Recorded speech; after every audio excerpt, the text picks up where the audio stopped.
Hello friends, welcome to Vishaka academy. நேற்று போட்ட வீடியோவில் நம்ம விகிதமுறு எண்களை பற்றி பார்த்தோம். இன்றைக்கி அதோட எடுத்துக்காட்டை பற்றி பார்க்க போகிறோம். பின்வரும் விகிதமுறு எண்களை தசம எண்களாக எழுதுக. இந்த மாதிரி இருக்க விகிதமுறை எண்களை தசம எண்களாக இந்த மாதிரி எழுதணும்னு சொல்ல வராங்க. இது வேறு ஒன்றும் இல்லை, இதை நீங்கள் வகுத்தி இதோட ஆன்சர் கொண்டு வந்தாலே போதும். அதுதான் நம்மளுக்கு தசம எண்ணாக வர்றது. இது எப்படி பண்ணுறோன்றதை இங்கே போய் பார்க்கலாம். இப்போது எப்பயும் போல் வகுத்திட்டு, இப்போ இங்கே 4 இங்கே இருக்குது, இங்கே 4 தானே இருக்குது, இங்கே ஒரு 1, அப்போ 4ல் 1 வராது. அப்போ இங்கே மேலே ஒரு 0 போட்டுப்போமா. 0 போட்டுக்கிட்டு அப்போது இங்கே ஒரு பாயிண்ட் வச்சுட்டு இங்கே ஒரு 0 போட்டுருவோம். ஏன்னா நம்மளுக்கு 4 இப்போ 10 போகும். அதனால் 4 × 2 எவ்வளோ 8. அப்போ மீதி எவ்வளோ ஒரு 2.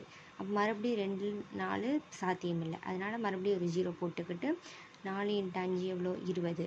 அப்போ 20 20 0. இதோட விடை 0.25. இதான் தசம எண்ணாக நம்மளுக்கு வர்றது.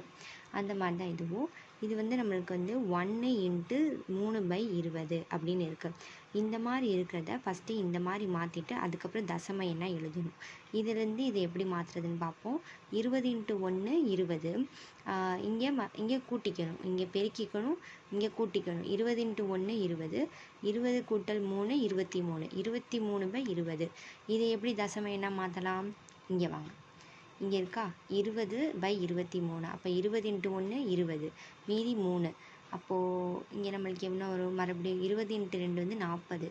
அதனால் மறுபடியும் 20 × 1 பண்ணுறோம். மறுபடியும் 20 வருது, மீதி 10 இருக்கும். 10ல் 20 சாத்தியம் இல்லை, 20ல் 10 சாத்தியம் இல்லை. அதனால் மறுபடியும் இங்கே ஒரு 0 சேர்த்துக்கிட்டு 20 × 5 100 100 0. அவ்வளோதான். இந்த மாதிரி வருது. நெக்ஸ்ட் மூணாவது கொஷின்னா 5 × 4/5. இங்கே மைனஸ் இருக்குது, அதை நம்ம கடைசியாக யூஸ் பண்ணிக்கலாம். அதை நம்ம கடைசியாக யூஸ் பண்ணிக்கலாம். ஸோ இங்கே எப்பயும் போல தான் இங்கே இங்கே பெருக்கிக்கணும். 5 × 5 எவ்வளோ 25. 25ஓட 4 கூட்டிக்கணும். இங்கே வர விடையோட இந்த 4ஓட கூட்டிக்கிட்டால் 29/5. 29/5 சொல்லிட்டு இந்த மைனஸ் அப்படியே வச்சுக்கணும். இப்போது இதை எப்படி நம்ம டிவைட் பண்ணலாம்? இப்படி பண்ணலாமா? 29/5. 5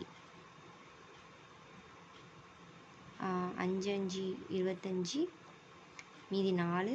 இங்கே ஒரு பாயிண்ட் வச்சுட்டு 0 போட்டுட்டு 8 40. அப்போ 5.8 மைனஸ் 5.8 வருது நம்மளுக்கு. நெக்ஸ்ட்டு ஃபோர்த்து சம்னா 3 மட்டும் தான் இருக்குது. நம்ம கீழே எந்த நம்பரும் இல்லை, நம்மளே 1 சேர்த்துக்கலாம். அப்போது 3/1 இன்ட்டு மேலே கீழே எந்த நம்பரால் பெருக்கிறோமோ அதே நம்பரால் தான் மேலேயும் நம்ம பெருக்கணும். இங்கே நான் 10ஆல் பெருக்கிறேன்னா மேலேயும் 10ஆல் தான் பெருக்கணும். அப்போ 30/10 கழிச்சு கொடுத்தோன்னா 3.0. நம்ம பாயிண்ட்டு 0 சேர்த்துக்கலாம், சேர்த்துக்காமே இருக்கலாம். 1/3. இதோட விடை சரியாக வகுத்து கிடைப்பது. மேலும் இது தொடரும் முடிவுறா தசம எண்ணாகும்.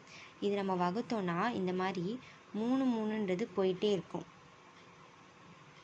3 போயிட்டே இருக்கும். இந்த மாதிரி 3/1. இங்கே ஃபஸ்ட்டு ஒரு 0 சேர்த்துப்போம், பாயிண்ட்டு 0 வச்சுக்கிட்டு 3 3s 9, இப்படியே ஒன்று ஒன்றா போயிட்டே இருக்கும். அதனால் இது சரியாக வகுத்து கிடைப்பது. மேலும் இது தொடரும் முடிவுறா தசம எண்ணாகும் அப்படின்னு எழுதிட்டு இதை முடிச்சுக்கணும். Thank you friends. சப்ஸ்கிரைப் பண்ணாதவங்க சப்ஸ்கிரைப் பண்ணிக்கோங்க.